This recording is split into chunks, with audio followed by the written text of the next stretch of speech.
Assalamualaikum warahmatullahi wabarakatuh. Hai semuanya, pada materi yang ketujuh kali ini kita akan membahas mengenai mengapa manajemen kinerja itu seringkali gagal.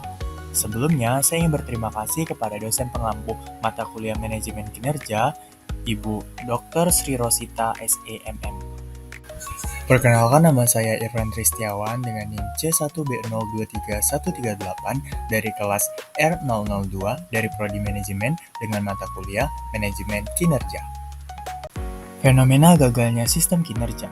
Kita mulai dengan data global. Hanya 29% karyawan yang percaya bahwa sistem manajemen kinerja di tempat kerja mereka yang efektif. Lalu yang kedua, banyak organisasi masih menggunakan penilaian tahunan yang tidak cukup fleksibel untuk mengakomodasi dinamika pekerjaan saat ini. Dan yang ketiga, kurangnya umpan balik rutin dan tujuan pekerja yang kabur itu membuat sistem ini gagal mendorong perbaikan kinerja secara nyata. Nah, ini menunjukkan bahwa sistem saat ini seringkali tidak menyentuh efisiensi pengembangan karyawan dan cenderung hanya sekedar rutinitas administrasi. Akar permasalahan sistem kinerja. Yang pertama, penilaian terlalu jarang. Hanya dilakukan tahunan, padahal pekerjaan berubah cepat. Nah, jika penilaian hanya dilakukan setahun sekali, banyak hal penting akan terlewatkan. Lalu yang kedua, tujuan yang tidak smart. Tidak spesifik, sulit diukur, tidak menantang, ataupun tidak relevan dengan pekerjaan sehari-hari. Ketiga, umpan balik yang minim.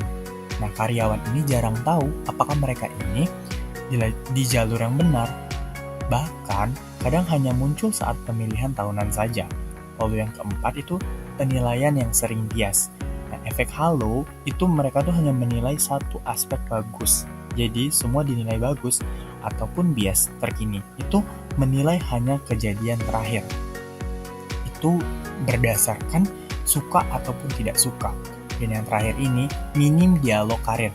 Nah, jadi tidak ada diskusi peran jangka panjang ataupun potensi. Jadi karyawan itu tidak tahu apa yang bisa mereka capai dalam organisasi. Dampak kegagalan manajemen kinerja. Yang pertama, produktivitas turun 10-20% lebih rendah dari potensi tim sebenarnya.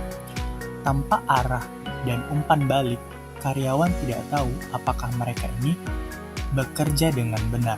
Lalu yang kedua, motivasi rendah. Karyawan ini jadi merasa tidak dihargai atau tidak berkembang. Lalu yang ketiga, turnover tinggi. Banyak karyawan ini memilih keluar karena frustasi, yang artinya perusahaan ini kehilangan SDM dan biaya rekrutmen makin besar. Lalu yang keempat, kultur negatif. Persaingan tidak sehat, budaya saling menjatuhkan. Karena tidak ada kolaborasi, malah muncul persaingan yang tidak sehat. Dan yang paling bahaya adalah pemimpin yang lemah, tidak dilatih, memberi umpan balik, dan coaching. Sehingga karyawan tidak berkembang secara profesional. Sekarang kita lihat studi kasus dari PT Surya Lestari Abadi. Ini adalah perusahaan manufaktur kemasan plastik di Jawa Tengah dengan sekitar 150 karyawan. Masalah awalnya, itu mereka menggunakan sistem lama yakni penilaian tahunan berbasis senioritas tanpa standar yang objektif. Jadi, karyawan tidak tahu apa yang diharapkan dan supervisi pun pasif. Nah, langkah transformasi yang dilakukan oleh PT Surya Lestari Abadi adalah mereka menggunakan Google Form untuk evaluasi triwulan. Lalu mereka juga menetapkan tujuan tim yang konkret dan mulai melakukan check-in mingguan antar supervisor dan staf. Supervisor diberi pelatihan coaching, dasar, dan komunikasi. Hasilnya, tingkat turnover mereka menurun sebanyak 30% dalam 1 tahun. Dan juga, karyawan lebih percaya diri dan merasa dihargai. Dan tim produksi menunjukkan kenaikan output sebanyak 12% dalam waktu 12 bulan tanpa adanya lembur. Jika sistem manajemen kinerja sering gagal, jadi bagaimana sih seharusnya sistem kinerja itu dijalankan? Nah, yang pertama, kita harus memberikan namanya umpan balik yang real time dan 2 arah, bukan 1 arah, dari atasan ke bawahan saja. Lalu yang kedua, itu kita gunakan namanya tetapkan tujuan yang SMART, yaitu tujuan yang spesifik, terukur, dapat dipercaya, relevan, dan juga terikat dengan waktu. Lalu yang ketiga, kita gunakan namanya selarasan tujuan individu dengan tujuan tim dan organisasi agar karyawan tahu bahwa pekerjaan mereka berkontribusi nyata. Lalu yang keempat, gunakan alat sederhana seperti Google Form, Trello, ataupun Notion untuk memudahkan proses. Dan yang terakhir, itu fasilitasi coaching rutin dan diskusi karir agar karyawan itu merasa didukung dalam pengembangan dirinya. Peran pemimpin dalam sistem kinerja. Yang pertama, pemimpin itu harus aktif memberikan umpan balik dan pengakuan. Lalu yang kedua, coaching dan mentoring itu bukan hanya tugas dari HRD. Nah, pemimpin itu bukan hanya memberi tugas, tetapi juga sebagai fasilitator pertumbuhan. Mereka itu perlu belajar memberikan umpan balik yang membangun dan memahami cara menjadi coach yang baik.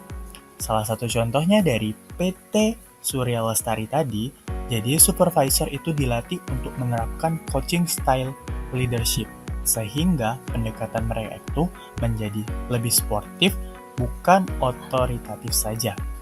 Lalu yang terakhir itu pemimpin yang mendukung itu sama dengan tim yang royal. Akibatnya, hubungan kerja itu menjadi lebih harmonis dan juga produktif.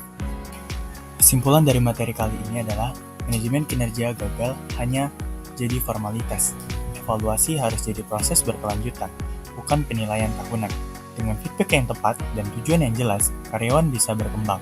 Pemimpin pun harus hadir sebagai pembimbing. Perubahan kecil dalam sistem itu bisa menghasilkan dampak yang besar, yang artinya sistem manajemen kinerja yang gagal umumnya tidak menyesuaikan diri dengan pertumbuhan zaman, terlalu administratif, minim arah, dan miskin komunikasi. Padahal ketika evaluasi dijalankan dengan prinsip berkelanjutan, terukur, dan berfokus pada pertumbuhan, maka manfaatnya itu jauh lebih besar dari sekedar angka. Umpan balik yang rutin dan tujuan yang kerja yang jelas itu bukan hanya meningkatkan performa, tetapi juga menciptakan lingkungan kerja yang sehat. Dan yang terpenting, pemimpin itu harus hadir bukan hanya sebagai penilai, tetapi juga sebagai pembimbing. Di era yang dinamis ini, organisasi yang sukses itu adalah yang mampu menempatkan sistem kinerja sebagai alat untuk mengangkat potensi, bukan sekedar menilai presentasi. Terima kasih yang udah menonton videonya. Jangan lupa share ya videonya kalau menurut kalian materi mengenai kenapa manajemen kinerja itu sering gagal itu penting. Saya akhiri. Wassalamualaikum warahmatullahi wabarakatuh. Sampai jumpa lagi. Bye-bye.